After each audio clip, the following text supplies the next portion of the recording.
We started the day by a series of the earthquakes, micro-earthquakes or micro-seismicity events in the Sundhnúka crater chains of the Schwarzenegger volcanic system. You can see that in this area, rectangle marks it.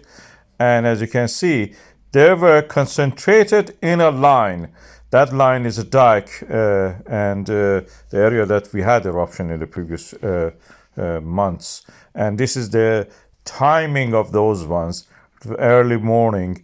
And you can see the rise in the purple line, which is a magma line, shows the movement of the magma. This is the low frequency one, bursting of bubbles and movement of the magma. This seismic activity is like that bubbling of the magma or boiling liquid or fluid.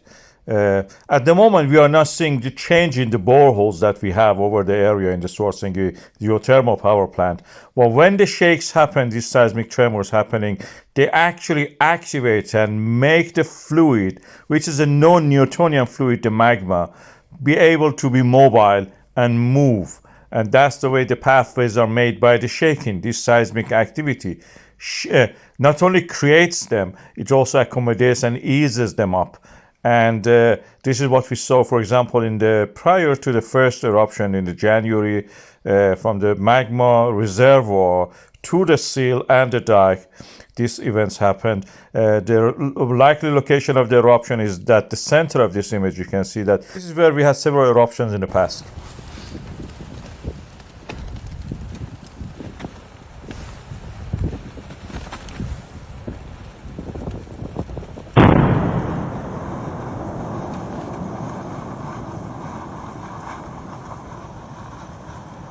When the eruption starts from one point, it extends in both directions, south and north, and like a butterfly opening its wings, extends. In previous cases, we had cracks extending toward the Grindavík. So Grindavík is a likely location, gradually is moving toward that location. In the previous videos, actually predicted that this Hagofel fault line will be the location of one of these fissures. We had one which opened and sliced through the ground toward the Grindavík and caused some fire there. And we had also a phreatic opening from that crack, exact location of the crack, which I predicted in 5 months ago.